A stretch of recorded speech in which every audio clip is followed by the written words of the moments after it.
Good afternoon. On behalf of the South Asian International Association for ECCD, I would like to warmly welcome Mr. Karma Gayleg, the ECCD specialist of the government of Bhutan. Welcome, sir. We are pleased to inform that the South Asian Educational Summit 2022 will be held from 18th to 20th June in Colombo, Sri Lanka. This summit is focused on early childhood care and development and general education. So we take this an opportunity to invite all 7 countries to join in hand with us for this occasion in June. So this discussion is just one step, probably our first step towards the event planned in June. So first of all, I would like to invite Mr. Karma to give a brief self-introduction prior to starting this discussion. Hello everyone, Kozo Zangbo. My name is Karma Gayleg and I work with the Ministry of Education here in Bhutan, particularly focusing on early childhood care and development programs. I have been working in this program for about 15 years now, and I am enjoying the work. And now, upon your invitation to the South Asian network, I am happy to be part of the collective effort of the South Asian region. Thank you. Thank you, Mr. Karma. So to proceed ahead with the discussion, the aim of this discussion is to discuss the nature of the early childhood education in Bhutan. So from the first part of this discussion, I would like to clarify the policies on ECCD in your country. So to start with, can you please briefly explain the ECCD policies in your country? Like, is it a policy focused on local priorities, or is it to cater the global requirements or international standards? Thank you very much for the opportunity to share our policy on ECCD. So basically, the ECCD age in our country is right from conception till age 8. So the whole age range is a priority. Within this, we have until age 2 under the parenting and childcare programming. From 3 to 5 is preschool programs, and from 6 onwards, 6 to 8 is school-based education. So therefore, right now we are focusing more on the 3 to 5 because the 6 to 8 is already taken care of by the education system and schools, which has been in place for a long time. But the 3 to 5 is a new area, and currently we are focusing on this as a priority to provide preschool education. Our policy is, yes, as you rightly asked, based on local priority as well as a global agenda, particularly the SDG 4.2, which addresses universal preschool education for all children. Thank you, Mr. Karma. Who gets involved in making policies on ECCD? Who do you think should contribute in making ECCD policies? The development of ECCD policy is spearheaded by the government. Basically, the Education Ministry is the nodal agency, but the Education Ministry drafts any policy in collaboration with the Planning Commission and the government as a whole. But in the process, there are also higher education institutions, the health sector, the child protection sector, the civil society organizations, private sector, parents, and every. So basically, the development of the policy itself is a collective effort driven by the government.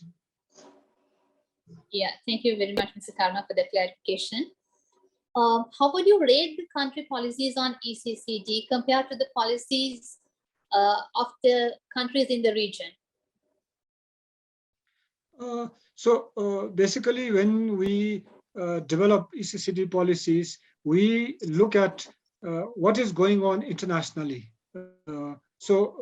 Depending on what is happening in other countries, and also drawing from brain science. Now, in recent times, there is emerging neuroscientific findings on the importance of early childhood everywhere, and they do have recommendations on what the policy should be like. For example, in recent times, there is a focus on nurturing care framework. So we are also addressing that, as well as the importance of preschool education. So our policy is developed locally, but is based on insights from international research findings and best practices, as well as the local need.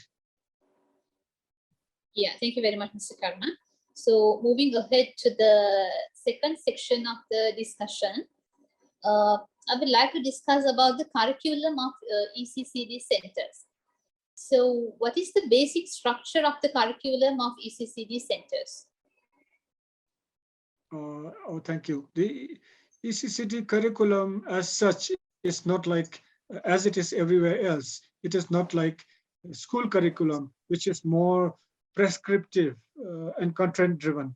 So here in our country, the curriculum itself is based on the national early learning and development standards.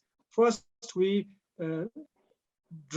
develop children's learning and development standards, validate them for contextual relevance as well as age appropriateness, and then put it together. So the curriculum that is practiced in ECCD centers across the country is basically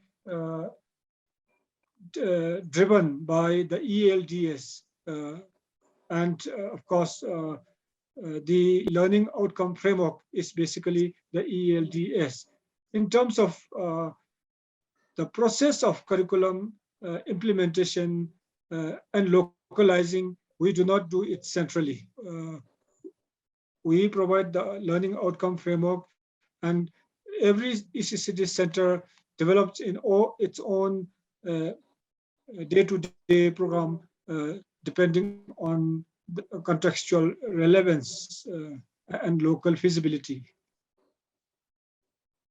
Yeah, thank you very much for the elaboration on the structure of the curriculum of the ECCD centers. How would you evaluate the curriculum of ECCD centers? Like, is there a practice of continuous assessment?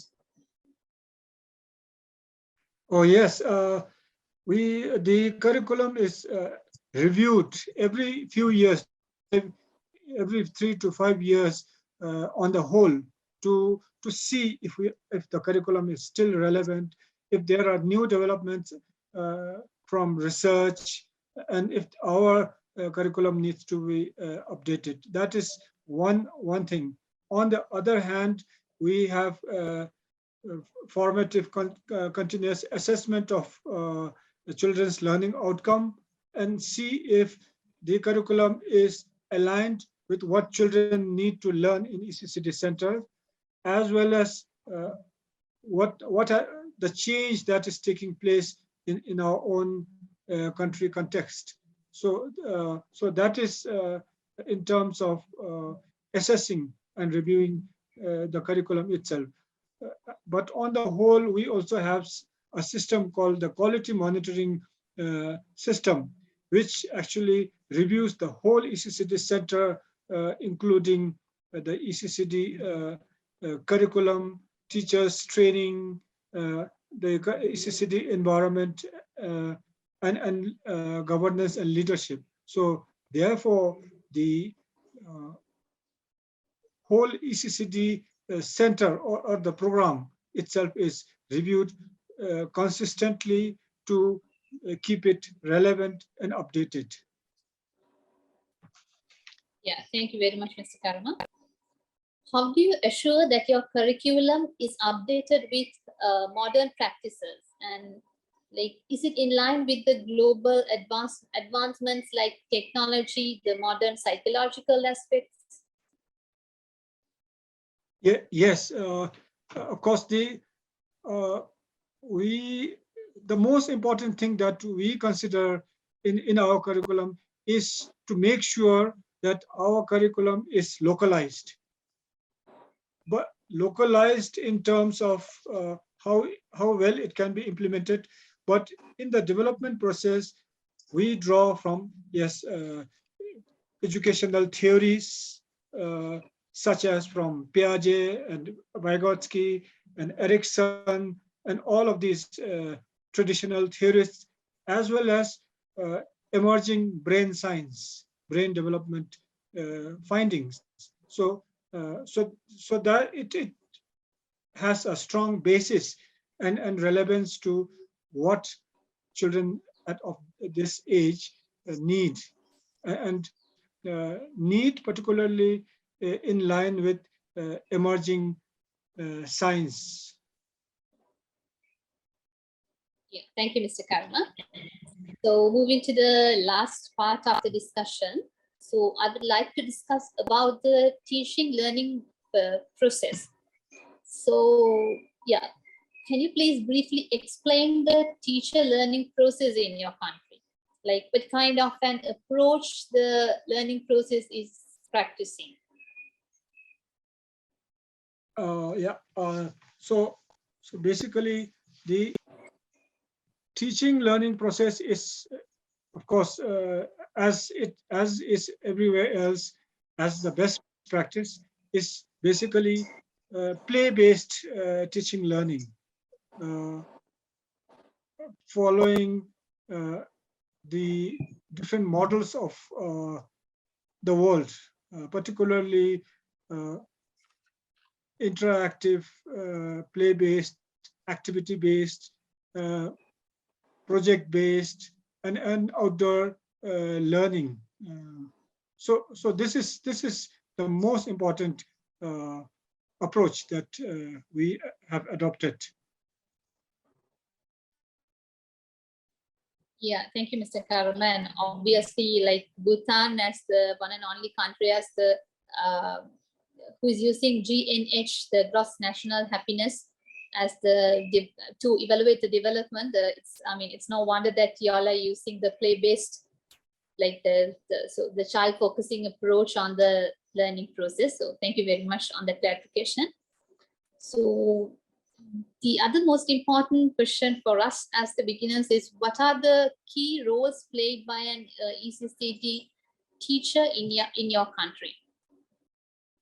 Oh yes, that's an important question. I think the ECCD teacher is a very important player in the early education of young children, because what happens in an ECCD center is determined by the quality and capacity of that teacher.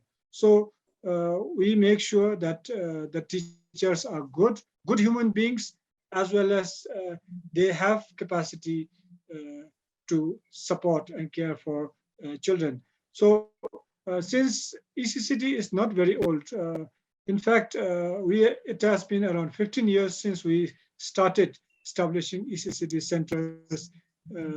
So therefore, right now, ECCD teachers are mostly government employed and government paid personnel. In 90% of the centers, the ECCD centers are supported by the government, and the facilitators or educators are paid by the government. The other 10% are basically workplace-based ECCD and private ECCD. So So they are, of course, since private ECCD is profit-oriented center, they are paid by the private entrepreneur. But the quality standards for teachers is the same across all ECCD centers, and they have to undergo the same kind of training in terms of basic training, diploma in ECCD, and so on. Okay, let's move to the final question of the discussion. How do you think the ECCD in your country can be improved to make the teaching learning process more effective? Oh yeah, I think there are a few things that we need to keep on doing. Right now, most of the ECCD teachers are grade 12 passed with a diploma. Now, eventually, we are hoping to have ECCD teachers at par with school teacher. For the government paid and employed teachers, we hope to have them at the same level as primary school teachers. So that is one important thing. On the other hand, in terms of capacity building, we right now have a diploma in ECCD for uh, ECCD teachers, or what you call facilitators here. But because it is not enough, in the near future, in the next 5 years to 10 years, we are hoping to have ECCD teachers with qualification of a degree, at least, of a bachelor's degree in ECCD. That is from the professionalization point of ECCD view of ECCD, that is really important to us. On the other hand, to keep on improving, we figure out what is most important for us. As you mentioned, for us, the gross national happiness is an important development philosophy. So whether it's the curriculum of ECCD centers or what children should learn, we are trying to align as far as possible with the national philosophy of gross national happiness, which lays emphasis on enhancing your culture and cultural diversity, protecting the environment, enhancing good governance, spiritual development. So these areas are part of the curriculum, and we will continue to improve and improve the curriculum by way of figuring out how we best integrate them in the ECCD curriculum and learning process. On the other hand, the curriculum, if we are to stay effective, relevant, and sustainable, we have to keep on reviewing our curriculum and quality of ECCD centers constantly, because if we do not do that, then we may not be able to understand whether we are focused and purpose-driven and effective in terms of the impact on children's development. Karma? Oh, yes, yes. Yeah. Apart from the discussion, now, I personally am very interested about Bhutan because of the special practices in your country, especially with regard to the carbon emission, the GNH, about the GNH, because it's the one and only country in the world. So probably the happiest country, as everyone says. So and you have a closed system because with reference to tourists, with reference to migrants, you have a closed policy. The country has a closed policy. So the country has its own economic policy. So it's, most of the systems are based on local priorities. So how do you elaborate this? Is Bhutan actually the happiest country in the world? What do you think about that? Yes, of course, happiness is a subject, very relative term, and Yeah, also of course. Yes. subjective to what you think. So, Yes. so Yes. Yes. basically, from our own assessment, we don't claim that we are the happiest country, but Yeah. every person, every citizen in the country aspire to be as happy as possible. So that is the most important thing. And when we aspire to be as happy as possible, our government's policy of gross national happiness is actually really supportive of our pursuit of individual happiness. So that's how the system and the individual works together.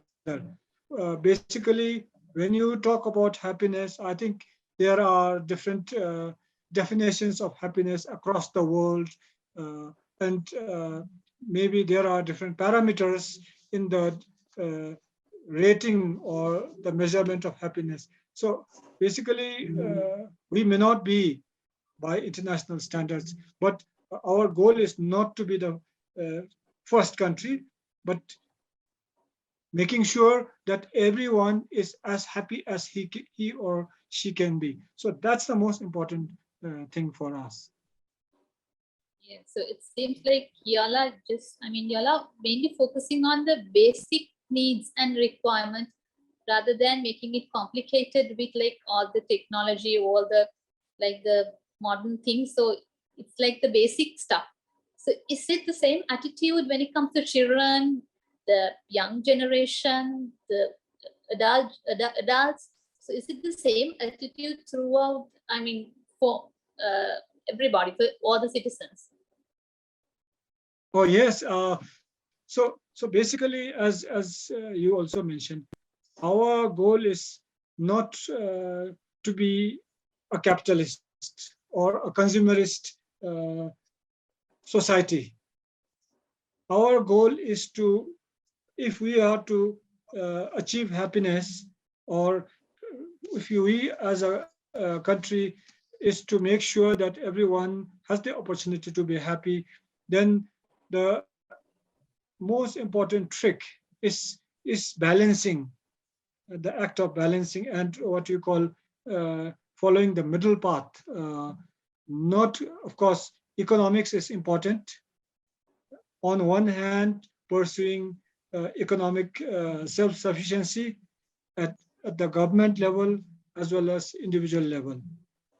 On the other hand, the environment is the most precious heritage that all of us have, whether we are from Sri Lanka or Bhutan or America or China, it doesn't matter. We have to depend on environment and environmental resources.